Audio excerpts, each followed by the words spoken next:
Today on the show, we're talking hardcore sales and being a master salesman with this guy. Me, Ryan Stewman. What's up, everybody?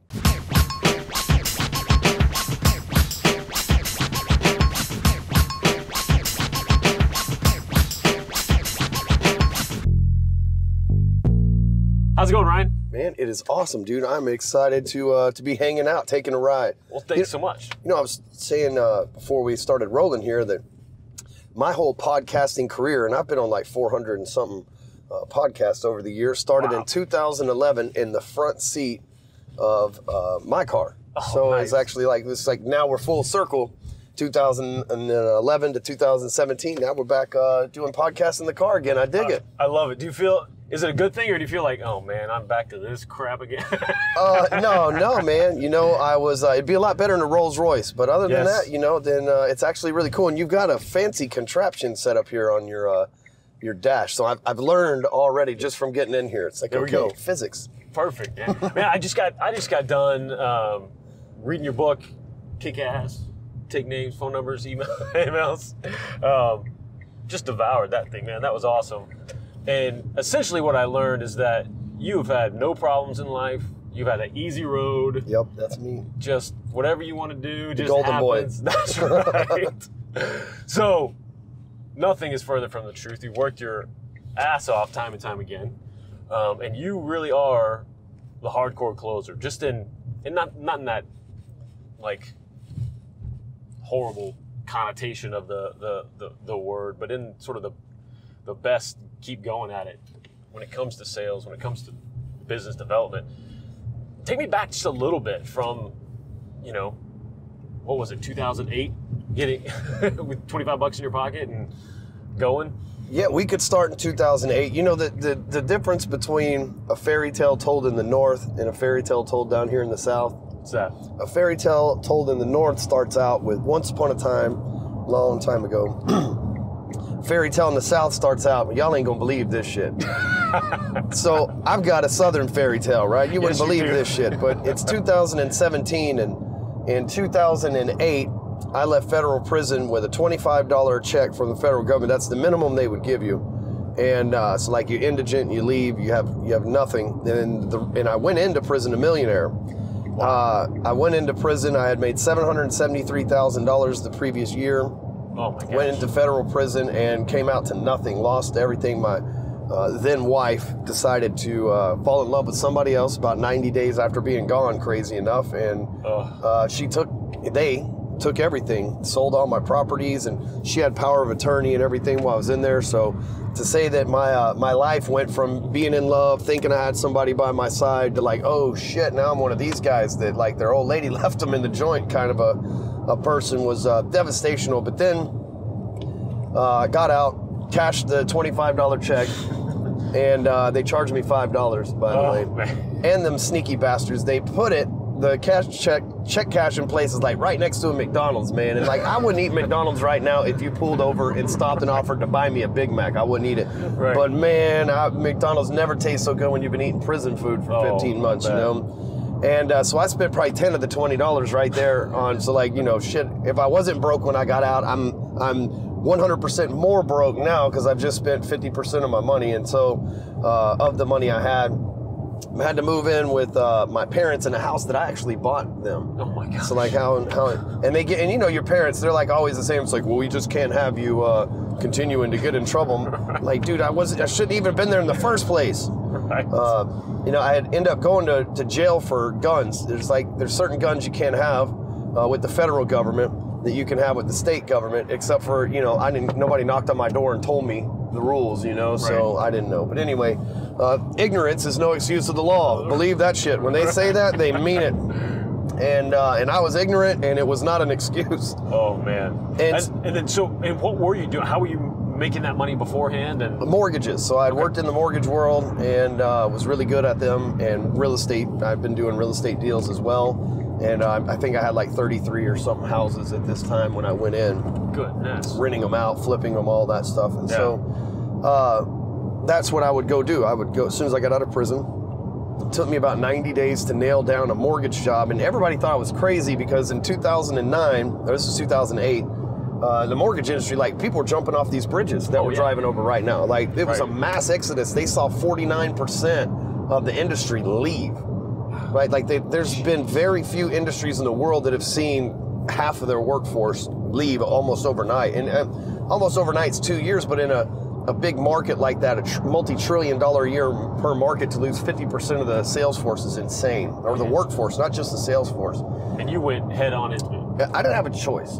I was broke, and I had a parole officer that wasn't the coolest cat, as you can imagine, and I had to get a job. And it was hard to get a job because, you know, I'm a felon. Oh, yeah. And, but I'm a salesperson. And so I conned, I'll just say the ex-con, I conned the CEO of the largest privately held mortgage company in Texas to give me a job. And he must have told me no 100 times in that interview. I don't even know why you're here. We can't hire you. It's got to be like, man, I just stayed. I'm like, I need this freaking job, man. I will make you $1 million a month. Just let me at him, Uncle Scooby.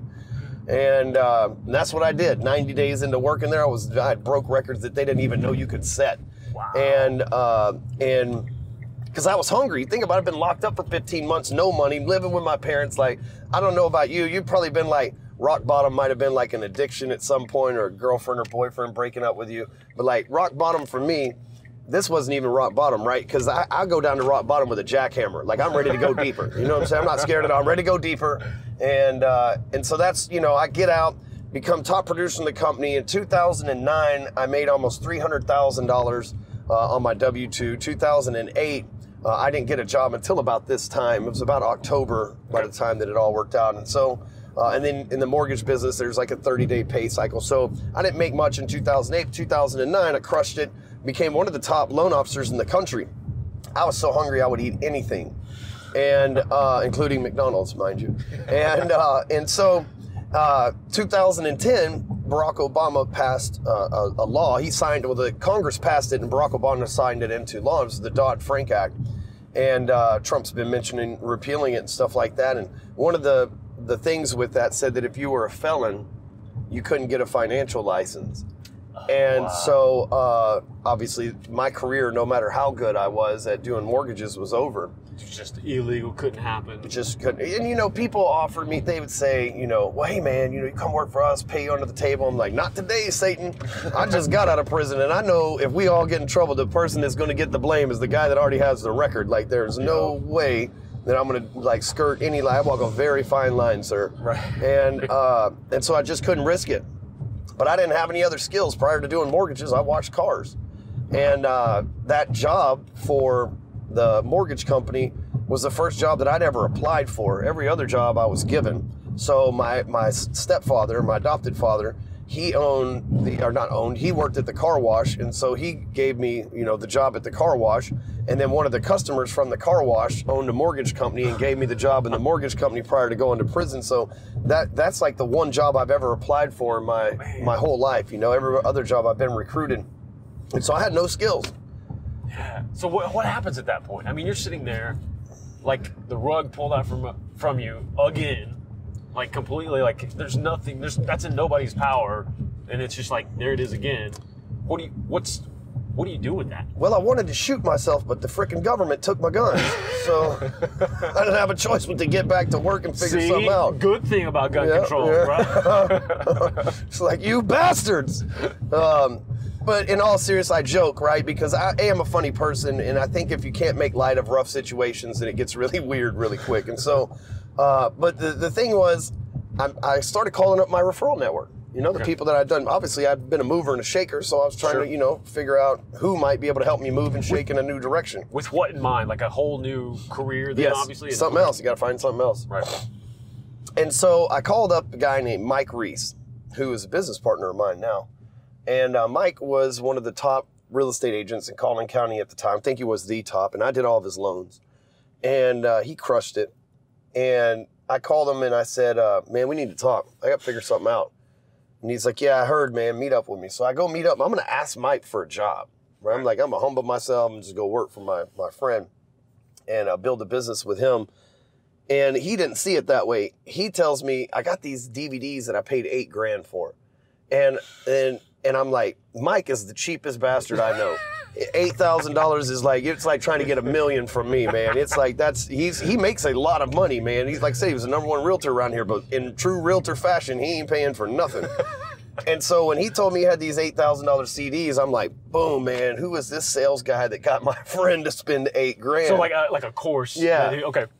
And I'd never heard of anything like that, right? And so he gives them to me and tells me to go watch them. And I watch them, and it's how to build, like, and kids have it so much easier these days, but it was how to build a funnel, but it was like how to upload a FTP file and how to build a WordPress site and how to, like, just, dude, it was tough. It would take us months. Oh, yeah. It would take me months before I could build a funnel. But I did it. I made a funnel, and I made a sale from it. Now, meanwhile, I'm going broke. My reserves are running out every day because I still got bills, you know? Yeah. And I made a sale in the middle of the night. For one of my funnels, I set up to sell energy drinks. I just wanted to try anything, you know? And it went off at like 3 a.m. Bing! And like, man, I paced next to the computer until 5 a.m. and then called the person. Hey, man, how'd you find my site? He's like, oh, I was like the 3rd page of Google. And I was like, bro, you went to the 3rd page of Google? You're a hell of a risk taker, man. Like, that's no man's land back there. The 3rd page of Google? Jeez, you do know that you're supposed to. But anyway, it dawned on me that, like, okay, so this internet thing's real now. Yeah. Just like when I made my first, like, I washed cars and was making $10.50 an hour plus commission, and then, you know, making maybe $800 a week. Then I go close my first mortgage and I get a $6,000 paycheck the first month. And so this was like that next revelation. It's like, this is money. I was asleep when this paid me. Wow. You know, how can I make this happen? That it just takes that one, and it's real all of a sudden. Yeah, and so I'm figuring out how can I make this happen every minute, right? You know, which still hasn't happened yet, but we're doing pretty darn good. We're making progress, and so I talked to the guy and he tells me went to the 3rd page of Google, and I start making a few more sales from it every few days. Something comes in, and I built that business up to where I was making $6,000 a month from it. Which, you know, it's some people that's a lot of money. To me, I was used to making about 30 grand a month, so it wasn't a lot of money, but it was helping me cover some of my bills, right? And showing me what was possible. I built it up to about 6 grand a month, and then the rug was swept out from under me. It happens to me a lot. And they changed the commission plan or the affiliate plan or whatever, so I had to go find something else to sell again. So then I started selling training for loan officers. Because that's what I did. I was really good at it. Just made sense, you know? Right. And made like 20 grand my first month. Took that 20 grand, put it plus another 30 grand, my life savings, into Google AdWords and ran ads to it and sold about $60,000 worth of the stuff. So I'm making a good, you know, little profit or whatever. Nice. But then the rules changed and I had to give $40,000 worth of refunds. What I was teaching wasn't legal anymore because remember I told you I left when the Dodd-Frank went into play. There was other shit that happened that I wasn't still in the community to know about that took place. The things that I was teaching you couldn't do anymore. Not use your license, right? Right. And so man, I had to give all these refunds back. But I still knew that it was possible, you know. Like I still I made 60 grand. Just next time I just got to be able to freaking keep it. Right, because that formula worked. Yep. Right. And so that's what I did. I set it up or readjusted. I called all my real estate and mortgage friends and made sure that my next idea actually worked, and that I wouldn't, you know, find myself in the same situation. And I launched like a different training course, and it did okay. But I paired it on the back end with the people that I sold it to. I would run their social media.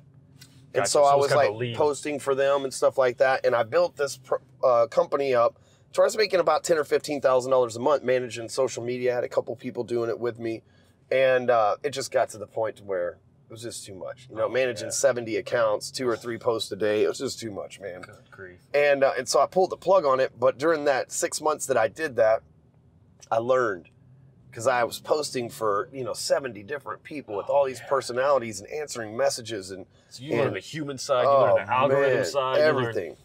From experience, not guessing. You know what I mean? Like I learned it from experience. And so from there, I flipped it and started teaching all this experience that I gained. Because at the time, nobody had managed those kind, not even Gary Vaynerchuk had managed that many accounts and had that kind of experience and stuff like that. Because this was way early off in the game. Yeah.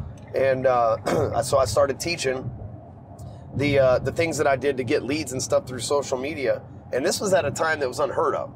Like, you go to somebody and be like, hey, man, let me show you how to make some money from Facebook. They'd be like, where your friends are? But then people, they never drew the conclusion, like, between the two is like, people say they buy from their friends and family, people they know, like, and trust. And I'm like, that's what Facebook is. Friends, family, people that know, like, and trust you. Why wouldn't you try to sell to them? Right. And that's where I got the hardcore closer moniker, was because people would say, man, this guy's hardcore. He's selling on Facebook. It was unheard of at that time. That's amazing. But I knew it was possible because when I was a loan officer, I would just post on Facebook and people would send me messages and say, hey, man, we're thinking about getting a house, because I realized that they just knew me as the mortgage guy. Yeah. Nobody else was talking about it, so I knew it was possible. And then I had ran all these accounts and got leads, so I was convinced, Oh, yeah. And then the nickname is kind of cool, Hardcore Closer. It's a cool nickname. Yeah. Right? And I was scared that if I didn't accept that nickname, they might give me one that was truly messed up and it'd stick, and I didn't want that to happen. So I went with Hardcore Closer. Embraced it. Well, I embraced it, and we built a website around it and everything else, and it's flash forward a few more years, and we're getting pretty close to doing about $1 million a month, and real close to doing $1 million a month, and What's your specialty right now with that, with the Hardcore Closer? So we have, and really our stuff's not even Hardcore Closer now is our website, but our company is now called Breakfree Academy. Okay. And we do online learning for business owners, entrepreneurs, and salespeople. Anything from like mortgages, insurance, real estate, coaching, consulting, lawyers, all that kind of stuff. We have different programs for different industries, but our flagship program is called Entourage. And it's basically a large mastermind. We have about 800 members. And it's a large mastermind of people that are six-figure per year earners that are doing digital marketing and social media marketing and stuff like that. And inside the program, there's all sorts of trainings and different things that we teach. So, and it's $297 a month, so it's totally affordable to be able to plug into the network. Sure. And so, that's our main thing that we run right now. We have a few programs, but that's like our flagship deal. And, but I own 10 companies. So, so not only that one, which is the one we're pushing to get to $1 million a month, but I own 9 others as well. Everything from seminar companies to technology, insurance company, supplement, like a health supplement company. I got my hands in a little bit of everything. 2 real estate companies. So how do you manage all that? What goes into really efficient. I am really efficient. And you think about it, I was not 1 second late to our meeting, right? Like I walked out right on because I was efficiently managing my time before you called me. You're like, hey, I'm a little early. I'm like, cool, I'll meet you out there at the time. 12, right. Because I'm just like, man, I am on a schedule and on a mission. And I work from 5:30 in the morning to 5:30 in the afternoon every day. So come 5:30 in the morning, I'm putting in work. I usually wake up about 4:30, so that gives me a little time to get my mind right before I go at it. And the guys that work for me, in any of my 10 companies will tell you that it is impossible to outwork me because I can follow a schedule and get the stuff knocked out better than anybody I've ever seen before, which allows me to be diverse. But I have employees in each of the companies too. Sure. I'm not writing insurance policies. I'm not out peddling, protein powders and stuff like that. But by starting all that stuff though too, there's got to be, there's time of like running companies, especially when you're in the middle of it and you have that many, but there's also got to be time for that big picture, for that time to sit there and go, what would make sense is one more company here that would help this one and this one. Yep. So what's your approach with that? Is it the same kind of, I'm going to schedule time each day to sort of allot to that, or each week? Yeah, so yes, it is. It's I run a schedule like you wouldn't even believe. Let me pull it up here. You can pretend to look at it so we don't crash. We're like, man, my stuff's run from 5:30 to 5:30 every day like that. Oh, yeah. My schedule's every slot is, if it's 15-minute phone call, it's a 15-minute, like I got everything that I've done on my phone. And so when I wake up in the morning, when I go to sleep, I don't have to worry about what's tomorrow. It's on my schedule. I don't have to show up and go, man, what do I have? And because I completed everything, I'm a closer. So I finish what I start. And so I complete everything that's on my previous day's stuff. So when I wake up in the morning, I look at this, it's like, okay, everything starts for me today at 6 o'clock and ends at 5:30. Boom. I just go in and just stay on track and on the schedule until I'm done.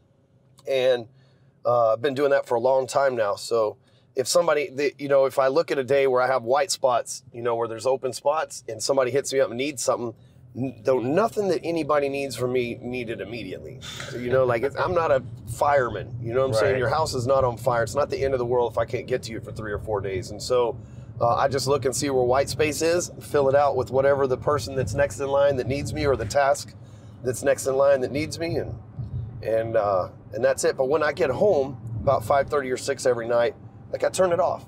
You know, like I've finished and I know my task end at that time, and I usually sit down and watch TV or hang out with the family.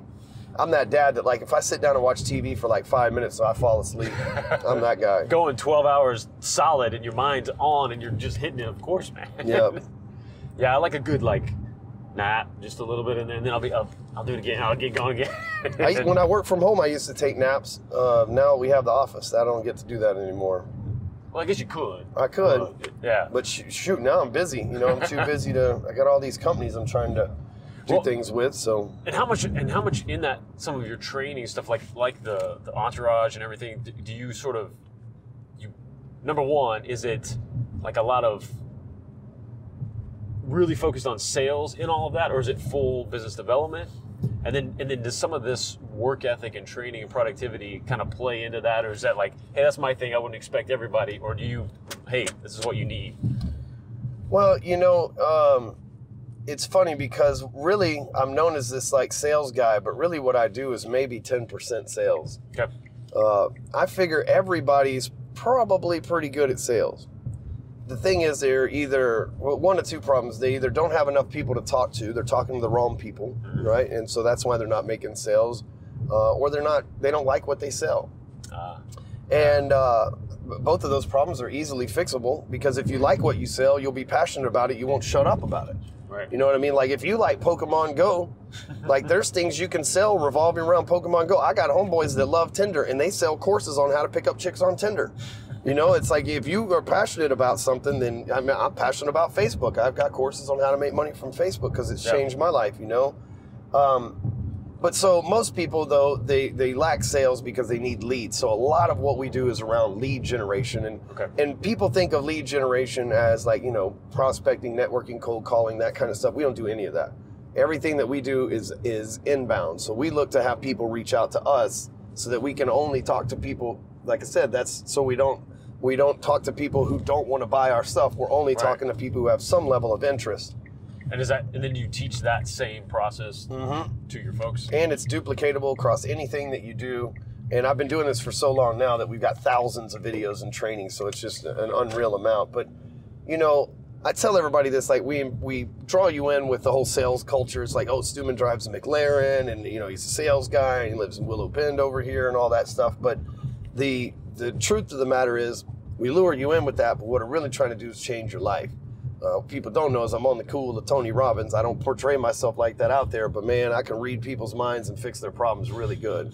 And so we rope them in with the whole sales thing, and then the next thing you know, you're a better person. That's really the goal, you know. Because if you become the best version of you, then everything that revolves around you, your work, your home life, all that other stuff, will become the best version that it can for your life as well. Oh yeah, I agree 100%. That's fantastic. Yeah. Don't blow my cover though, man. That's right. We won't tell anybody. Because I was just, I had the same realization, because I found myself the other day, someone was talking to me about, you know, what I sell, the video marketing kind of side of things. And they were sort of, I could tell he was easy. He's like, well, are you good at sales though? If you get somebody on the phone, you're going to be able to talk. I'm like, it's what I know this inside out. And that's a different answer than I would have given, you know, working for the last company I worked for 10 years ago on my own, because just like you said, I know what I'm doing now inside and out, and I love it, and it's not even a question. It's like, I don't need to learn this, and this. I just need to get somebody on the phone, and it's no problem. Yep. So I think that's great. That's the way my video guy is too. You know, I have a full-time video guy, but he does drone work and stuff on the sides. And man, he couldn't sell me for nothing, but he can sell that drone and all that stuff, like, because he loves flying that thing. You know what I mean? And so not only is he going to make money from it, it's an excuse for him to go fly it and do some cool stuff. So, you know, all of a sudden he ignites. You hear him when it's like, you know, if you're like, trying to get him to sell some stuff for me, like the Entourage program is like zero fire, even though he helped us design the videos and stuff. But boy, you start getting him to let you drone his real estate or let him drone your real estate listing or whatever, he's all over it. You can close him in a heartbeat. That's great. So what are some of the myths you think are around like sales and even inbound and stuff? What are a few myths around there that people just have hang-ups about even approaching the whole subject? Well, you know, sales is given a bad rep. Every time a movie comes out about us, it's like Wolf of Wall Street. You know, We're always ripping people off. We're like pit bulls. We're like the most loving, loyal dogs on the planet. But man, if one of us bites somebody, it's usually bad. And then the media will exploit the shit out of that, you know? Right. And so that's how sales, I mean, you know, the best reputable media exposure we've ever got for salespeople was Tommy Boy, and they billed it as a comedy, you know? True story, you know? Guy goes, practices sales, gets a mentor, ends up, you know, getting his process down, fails a few times, figures it out, saves the city, gets the girl. I mean, that's the ultimate sales scenario, but most people don't think of that as an advocate for us, you know? Yeah, that's a great point. But in the sales community, the biggest hangups right now, like, so if you work in sales, the biggest hangups right now, and I've been trying to tell people this for a long time, is cold calling is a waste of time. Going to networking events is a waste of time. Knocking on people's door is a waste of time. You know, most people these days have, like I have an alarm company, yourfreealarm.com, and we sell these cameras that allow you to look and see who's at your door and talk to them. Man, like most people have something like that in their house. Yeah. And what we do is someone rings my doorbell. I know it's a sales guy, just see who's there, and I ignore them, you know? Yeah. I don't want to talk to a stranger. I'm not going to give I have a platinum American Express that you can charge up to $1 million per swipe. Do you think I want to give that credit card number to some dickhead who just knocked on my door or somebody who just called me? You know, and it's funny because like people always argue with me and they're like, you know, but cold calling does work. I didn't say it didn't work. I said it is extremely inefficient. Yep. And just like your schedule. Exactly. Could you imagine if I had to like do cold calls on top of this stuff, man? There's no way. Oh yeah. And I don't know any. And there's always somebody who's like, there's always one, but I don't personally know anybody who's making $1 million or more a year cold calling. That should be the biggest alert. Yeah. Absolutely. But I do know a lot of people getting inbound leads that are making $1 million a month. Right. I know a lot of old dogs that are 50 to 60 years old, 40 to 60 years old, that have been in the sales game for a long time, that make $150,000 a year, networking, door knocking, or cold calling, or a combination of the three. But I know a lot of youngsters that are in their 20s that make that a month and never touch a phone except for to send a text message. That's incredible. And the biggest group of buyers that we have are the millennial generation. I'm Gen Y, or Gen X, the one before that, whatever it is. I'm just outside. I was born in 79. The millennials started in 80. So I'm pretty much one of them, and I don't like getting on the phone. Yeah. 95% of all phone calls go unanswered. That's even your mama and shit calling you, right. You know? My wife may call now. I'm not going to answer the phone. We're doing this, you know? And so this group, the millennials, are huge. There's a huge amount of them, and if you don't learn how to sell to them, which they don't want to, you're not going to call them and get their, I'm one of them. You're not going to get my credit card from me. You're not going to get my sisters. You're not going to get my brothers. You're not going to get none of my employees. So we took a poll in our Sales Talk with Sales Pros group, which is like the largest sales group on Facebook. You can see it at salestalkgroup.com. You can join. It's like 62,000 members. 60-something thousand. And we asked, when is the last time you've ever bought from someone on a cold call? There was like 900 answers of no, never, absolutely not. But yet the only people who were saying, yes, cold calls work, were people who are still doing them. It's like your little brother that's on heroin and you try to get him off because you know he's going to die from it and it's going to be a bad situation, but he's not listening to you and you can't like watch him all the time and it's just a frustrating situation. Not that I've ever been through that, but I'm saying, you know, that's kind of what it feels like. Like you're trying to save somebody from banging their head against the wall and doing unhealthy stuff that's not really progressing the movement. And isn't it amazing though? I mean, what do you attribute that to? Just the fear of trying something new? No, so Zig Ziglar tells this story when I'd see him live over the course of my life 4 or 5 times. Oh, that's awesome. And matter of fact, we used to be neighbors. And so he tells a story about going to his in-laws for Christmas the first year. He goes into the kitchen. His wife's making a ham, and she puts it in the pan and cuts the ends of the ham off and throws them in the trash. And Zig went, "What in the world? That's like the best part of the pig. What are you doing, woman? Like, I married you. We were like, we're getting in divorce territory here, you know?" And he called her the redhead. He said, "Well, the redhead said, well, I don't know. That's what my mother always did." And so I go in to talk to the Zeke. So you go in there, he talked to the mother, and he said, "Why do you cut the ends of the ham off before you put it in the pan?" And the mother said, I don't know. My mom always did it, so that's what I've always done." So he goes to the grandmother in the living room, and he says, "You know, the redhead and the mom over here, they say that you taught them to cut the ends off the ham. What's the story behind that?" And the grandmother says, "I don't know why they do it, but I never had a pan and couldn't afford one big enough to hold the whole ham." And so I tell that story to sum this up because the general manager of a company probably cut his stripes by cold calls. That's what happened in the 80s and 90s. Oh, yeah. The manager now that is in most sales companies might have, if he's got any kind of tenure, he might have cut his stripes on cold calls. But that doesn't mean that it's still effective now. We've got a bigger pan now. Right. But that's what's in the book. That's procedure 1, 2, 3. Yep. Wow. That's what's in the book. You're exactly right. That's the first thing you do is hit the phones. Yep. No. And then it's amazing to me. I watch the guys on foot walking door to door and walk. It's just in Texas. That's crazy. You'll get your ass shot. Exactly. You know, if you don't die of heat stroke first. And if you don't look right, which let's be real, door knockers don't look right. They're usually not wearing suits and ties and stuff. Right. And like if you look like me walking around knocking on doors, you know, I got tattoos and I'm wearing a hoodie and stuff. You look like me walking around knocking on doors. Somebody might, you know, you in the wrong neighborhood, somebody might light you up. That's right. There was a guy in Frisco that shot a door knocker like 6 months ago. Really? Yeah, it said that he thought he was a robber, man. Shot his ass. Like, I don't want to make a sale that bad. I've never said I would take a bullet for this sale. I've never said it. Never. Come on. Nope. Hardcore closer? Never. Like, I'm not that hardcore. If that's what it takes to be hardcore, I'm out. So, what's the best way for somebody to just get in touch with you and start, like, hey, I want to level up in my business, definitely with sales, but just across the board? What's step one? So the best thing for your audience would be to go get my book for free. You can go to elevatortothetop.com. That's the name of the book, Elevator to the Top. So it's elevatortothetop.com.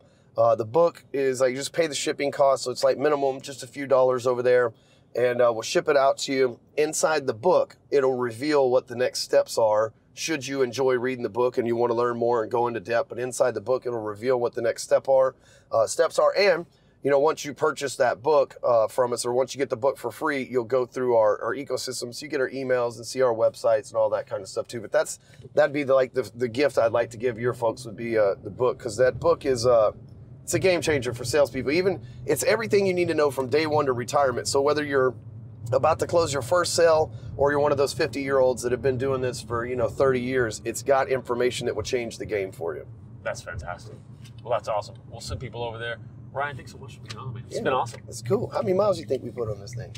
There was no traffic. How nice was that? We went all the way to Plano and back in 30 minutes. That's unreal. We just cleared the way here. Good timing. And keep you on your schedule, man. That's right. Got to be on the schedule. Man, that was such a blast. Ryan is so driven and super sharp. I've learned a ton just following him along, from reading his book, from being part of the Facebook group, and seeing a lot of his training. He's got a podcast of his own, and it's just fantastic stuff. So head on over to the elevatortothetop.com and jump in to the Ryan Stewman ecosystem. It's fantastic. And if you like interviews like these, make sure you subscribe here on YouTube. If you're listening on iTunes, please leave us a review. It helps us get found amongst all the other lovely podcasts out there in the world. If you're interested in creating your own content for those inbound leads that Ryan talked about, are so critical to his business and to so many businesses out there, send me a message, jason@thejasоncroft.com. Let me know what you've got going on, and I'll see how I can help you. I've got these great interview packages where, I'll sit somebody down in the studio for an hour or two and create a month's worth of content for them. So if that's something that can help you out, make sure you head over there, and we'll see you on the next one. It's Saturday night. It was Saturday. Saturday night and I'm feeling kinda silly. Winter coat on cause the air was chilly, but I'ma make my way out to the record spot. Gotta find some new breaks for the beats to rock. I gotta come with the flavor like some lifesavers. On now and later, Dr. Beatmaker. If I'm a player, it's like your tape deck. And if you miss the gig, then take a rain check. Stacks of wax piled high to the ceiling. Need a U-Haul truck if I would think about stealing, but it's not my steed, so I commence with the digging. No kidding, something that'll keep the beats hitting what I'm getting. So much to choose from, bro.